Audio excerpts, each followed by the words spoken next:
رواں سال کے آخر میں جب کولکتہ شہر کے مسافر انڈیا کی پہلی زیر آب ٹرین میں سوار ہو گئے تو غالباً ہے کہ ان ذہن میں بنگال میں پیدا ہونے والے برطانوی انجینئر کا خیال بھی نہیں آئے گا جس نے ایک صدی قبل اس شہر کے لیے ایک زیر زمین ریلوے کا تصور پیش کیا تھا جو پورا نہ ہو سکا۔ سر ہارلے ڈیلر پیمل نے 10.6 کلومیٹر یعنی 6.5 میل زیر زمین ریلوے کا تصور پیش کیا تھا جس میں انہوں نے 10 اسٹاپ کی تجاویز پیش کی تھی اور کولکتہ کو اس سے جڑا شہر ہاڑوا سے جوڑنے کے لیے دریائے ہگلی کے نیچے ایک سرنگ کی بات کی تھی جہاں سے ریل گزرے گی۔ بہرحال ناکافی فنڈنگ اور شہر کی ارضیاتی خصوصیات کے بارے میں موجودہ شک و شبہات کی وجہ سے اس کی عظیم الشان منصوبہ کو کبھی بھی عمل جامہ نہیں پہنایا جا سکا۔ اس کے باوجود اکتوبر سن 1984 میں کولکتہ انڈیا کا پہلا شہر بنا جہاں میٹرو ریل چلائی گئی۔ ابتدا میں صرف 3.4 کلومیٹر طول ٹریک تھا اور اس میں 5 اسٹیشن تھے، لیکن یہ آج 26 اسٹیشن والا 31 کلومیٹر پر محیط ایک مصروف نیٹ ورک ہے جس میں سے نصف حصہ زیر زمین ٹریک ہے۔ اب دسمبر میں یہ میٹرو انڈیا کا پہلا زیر آب سیکشن کھولنے جا رہا ہے جو دریائے ہگلی کو عبور کرے گا۔ دریا کے نیچے جڑواں سرنگیں 520 کلومیٹر لمبی ہے اور یہ کولکتہ کو ہاڑوا سے جوڑنے والی میٹرو ریل کی 4.8 کلومیٹر فاصلے کا حصہ ہے۔ یہ ریلوے ٹریک دریا کے تلے کے 52 فٹ نیچے سے گزرے گا اور جب اپنا کام کرنے لگے گا تو ہر گھنٹے ممکنہ طور پر 3000 سے زیادہ مسافروں کو لانے جانے کا کام کرے گا۔ میٹرو کا زیر آب حصہ مشرقی کولکتہ میں ہاڑوا اور سالٹ لیک کے درمیان ایک طول لنک کا حصہ ہے جو تقریباً سر ہارلے نے سن 1921 کو ڈیزائن کی عکاسی کرتا ہے، لیکن سر ہارلے نے صرف ایک میٹرو لائن ڈیزائن نہیں کی تھی، انہوں نے تو کولکتہ کے لیے ایک مکمل زیر زمین ماسٹر پلان ڈیزائن کیا تھا جس کی لائنیں وسطی کولکتہ کے شمال اور دور دراز جنوب تک پھیلی ہوئی تھی۔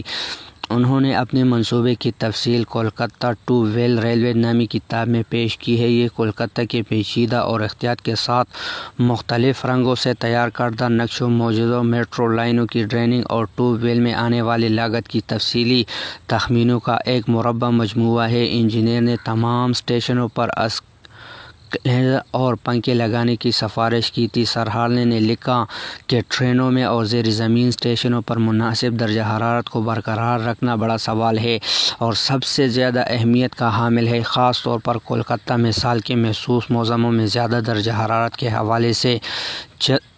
سر ہارلے نے کولکتہ کے لیے اپنے منصوبے کا تصور پیش کیا تھا تو اس وقت لندن، پیرس اور نیویارک میں زیر زمین ریلوے پہلے سے چل رہی تھی۔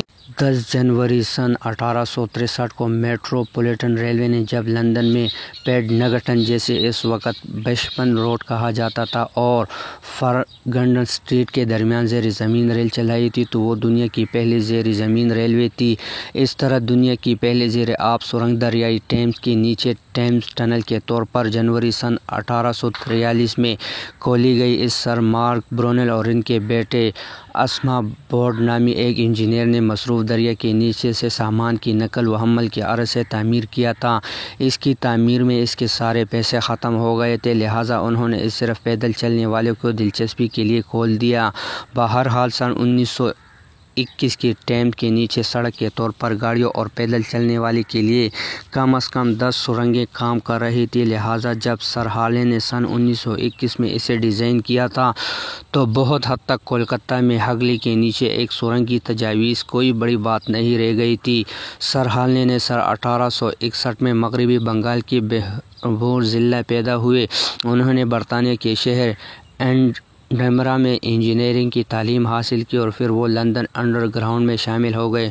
انہوں نے بیکرو لائن، دی ہیمز ٹو ویل اور بگلی لائن پر کام کیا۔ جب برطانوی ہندوستان پر حکمرانی کرنے والی امپیریل لیجسلیٹو کونسل نے فیصلہ کیا کہ کولکتہ میں ٹو ویل ریل ہونی چاہیے تو اس سے سن 1921 میں سر ہارلے کو یہ کام سونپ دیا۔ اگرچہ اس وقت تک کولکتہ انڈیا میں برطانوی راج کا دارالحکومت نہیں رہ گیا تھا، لیکن وہ تجارت کا ایک مصروف مرکز تھا۔ ہاڑوا میں کارخانے پل پھول رہے تھے۔ دونوں شہروں میں کام کرنے کے لیے ہندوستان بھر سے لوگ آتے تھے، لیکن پبلک ٹرانسپورٹ بہت کم تھی۔ اس وقت کولکتہ اور ہاوڑہ کے درمیان واحد سڑک کا راستہ دریائے ہگلی پر ایک عارضی پونٹون پل تھا۔ عام طور پر دریا عبور کرنے کے لیے کشتیاں ہوا کرتی تھیں اور مشہور ہاوڑہ پل اس کی 22 سال بعد کا ہی سن 1943 میں جا کر کھولا گیا تھا۔